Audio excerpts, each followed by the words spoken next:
Salut et bienvenue dans cette nouvelle vidéo. Aujourd'hui, on va parler brutalisme, le mouvement architectural. On va faire un petit point historique. On va regarder quelles sont les marques qui l'utilisent comme Balenciaga, Teenage Engineering ou encore Ride Cake. Ensuite, on va s'amuser avec les codes du brutalisme. On va faire un petit peu de design, on va faire quelques posters et on finira bien entendu, comme d'habitude, avec un bon téléachat design sur le thème du brutalisme pour la vidéo d'aujourd'hui. Allez, c'est parti. Et je vais changer de veste pour mettre le micro-cravate comme il faut. Comme je te l'ai dit dans l'intro, aujourd'hui on va parler de brutalisme. Le brutalisme, c'est un mouvement architectural qui est né entre les années 30 et les années 50 et qui a duré jusque dans les années 70 environ. Un des architectes qui est considéré comme le père du brutalisme, c'est celui qu'on ne présente plus, à savoir Le Corbusier, un architecte français. Il a notamment contribué au mouvement en créant ce qu'on appelle l'unité d'habitation. C'est une sorte d'appartement type rectangulaire qu'on pourra répéter à l'infini pour créer de grands bâtiments comme la Cité radieuse à Marseille. D'ailleurs, cette unité d'habitation était basée sur ce qu'on appelle le modulor, qui est une unité de mesure basée sur la taille du corps humain. Mais d'abord, pourquoi ça s'appelle brutalisme? Eh bien, ça vient du mot français brut, car le mouvement brutalisme avait trois grands principes. Le premier, tout d'abord, c'est de n'avoir aucun ornement. On partait sur des formes géométriques pures, épurées, de simples lignes, des carrés, quelques cercles éventuellement. Ensuite, l'idée, c'était de répéter certaines formes géométriques un grand nombre de fois pour créer ces bâtiments. Et enfin, bien sûr, la part belle était faite au béton brut, d'où le nom. Et c'est pour ça qu'aujourd'hui, ces bâtiments sont un petit peu moins appréciés qu'avant car ils vieillissent mal dans le temps, le béton brut étant gris et très salissant. Il faut savoir que le mouvement brutaliste s'inscrit très clairement dans un héritage architectural et historique assez logique puisqu'il intervient juste après l'Art déco et l'Art nouveau qui étaient deux mouvements architecturaux forts où on retrouvait énormément de fioritures, de décorations, de détails et en réaction à ça, le brutalisme a voulu tout épurer. Mais aussi, ce qu'il faut bien prendre en compte, c'est que comme c'est vraiment né dans les années 50, on était dans un contexte d'après-guerre. C'est pourquoi beaucoup de pays ont décidé d'opter pour des architectures brutalistes car c'était plus simple à construire, plus rapide pour reloger un grand nombre de gens suite à la destruction des villes durant la guerre. Enfin, c'est aussi ce qui a fait tomber le brutalisme en désuétude. C'est un mouvement architectural qui était très lié au communisme. En effet, cette notion d'avoir des petits blocs, unités d'habitation répétées à l'infini, formant un grand tout, était finalement très proche de l'idéologie communiste. C'est pour ça qu'on retrouve énormément de constructions brutalistes dans l'ex-Union soviétique et dans l'Europe de l'Est, comme en Bulgarie et l'ancienne Tchécoslovaquie. Aujourd'hui, le brutalisme, il y en a des restes très clairs. Moi-même, j'ai été dans un collège à l'architecture brutaliste. Il s'agit de l'Externat Sainte-Marie à la Verpillière en région de Lyon. Et en arrivant sur Paris, j'ai vécu à Ivry-sur-Seine, qui est ultra connu pour ce bâtiment. Si je vous montre quelques photos Insta, vue de haut, c'est magnifique. Mais croyez-moi, quand on se balade à l'intérieur, c'est glauque, ça fait peur et c'est vraiment dégueulasse. Voilà, si le mouvement architectural, il est tombé en désuétude, en revanche, d'un point de vue design graphique, depuis 2020 environ, on voit une résurgence du style brutaliste qui a énormément inspiré les designers, notamment parce que la techno est énormément redevenue à la mode et la techno, c'est lié au brutalisme. C'est quelque chose de brut, c'est quelque chose qui a lieu dans ces grands bâtiments dénués de décoration et donc le fait que le mouvement techno émerge à nouveau fait qu'on a vu de plus en plus d'affiches au style brutaliste et donc ça a démocratisé un petit peu ce style et on va détailler ce qui en fait sa caractéristique et comment certaines marques se le sont appropriées.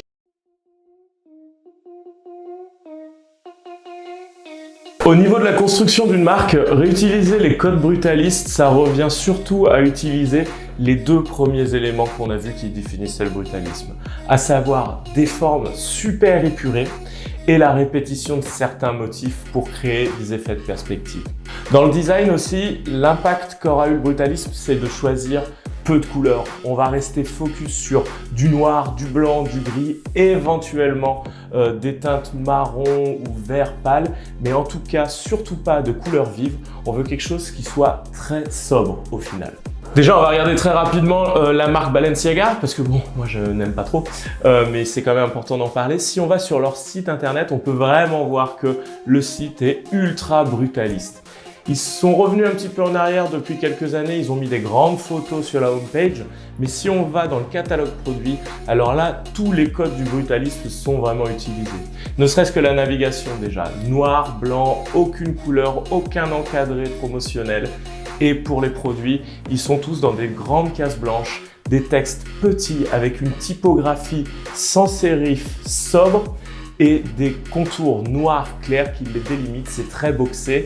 C'est un design qui est, même s'il est d'origine française, finalement, a tout du design suisse et allemand, un côté modulaire. L'autre marque qui est très forte pour utiliser les codes du brutalisme, c'est Teenage Engineering.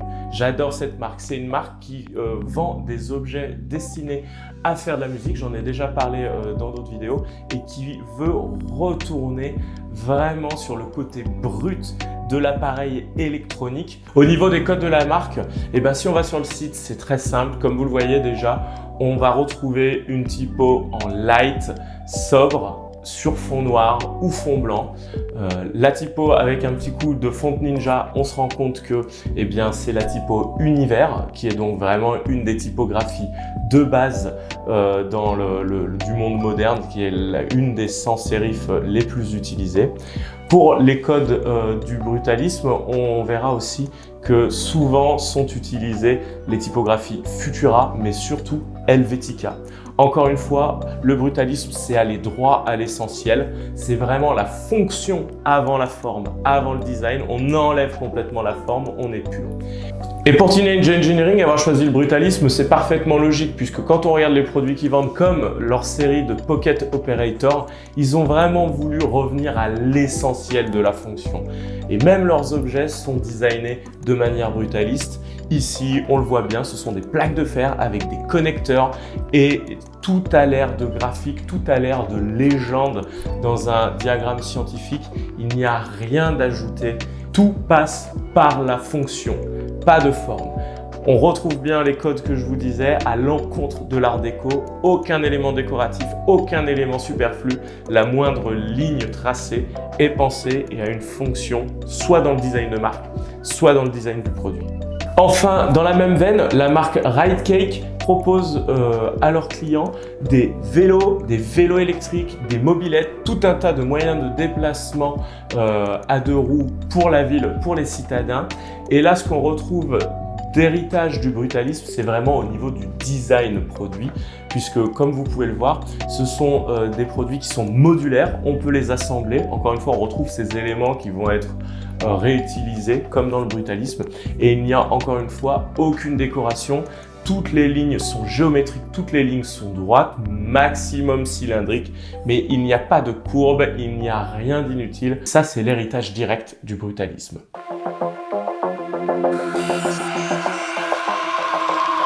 Allez, sans plus attendre, on enfile les petites lunettes anti-lumière bleue et on va passer sur Illustrator pour voir comment est-ce qu'on peut utiliser les codes graphiques du brutalisme pour créer des posters cool. C'est parti!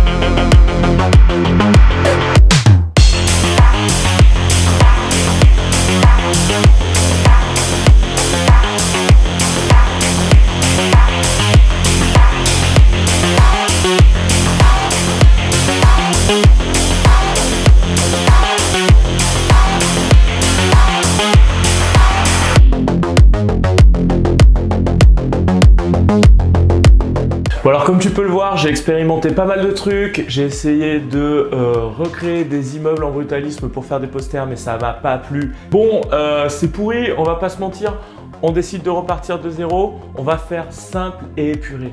Ce qui est intéressant...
Et voilà, comme d'habitude, les posters créés durant cette vidéo sont disponibles sur ma boutique maison-nvzt.com.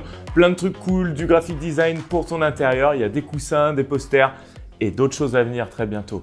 Mais comme je suis sympa, une fois n'est pas coutume, on se retrouve au coin du œuf pour un petit téléachat design de dernière minute afin de conclure cette vidéo.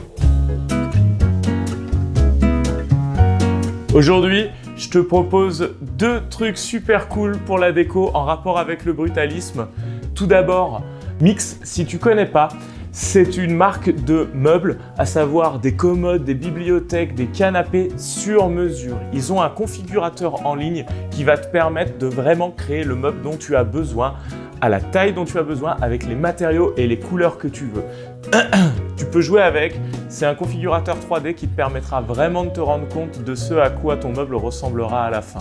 Moi personnellement, j'ai beaucoup joué avec et je vais bientôt remplacer ces meubles télé, enfin cheminée, avec ce meuble que tu vois à l'écran et bien sûr, je te tiendrai au courant quand ça sera le cas.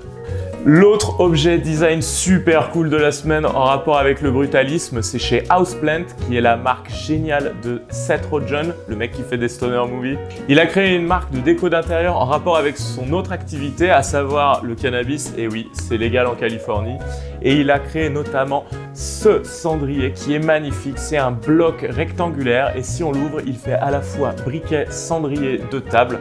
C'est hyper beau, les lignes sont super épurées, les matériaux, de l'acier brossé bien évidemment. Et moi, si je vous conseille de prendre une couleur, c'est bien le orange évidemment qui rehausse avec ce petit cuir magnifique à l'intérieur. C'est l'objet géométrique de la semaine. C'est un peu cher, mais si tu peux te le permettre, fonce. Beyoncé, là chez elle.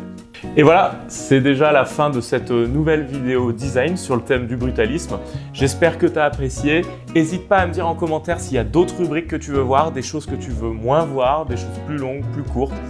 Je ferai ce que tu veux. Et bien sûr, j'ai horreur de demander ça, mais si tu peux cliquer, t'abonner, la petite cloche et mettre un commentaire, ça serait vraiment génial. On se dit à la semaine prochaine. À plus, bye!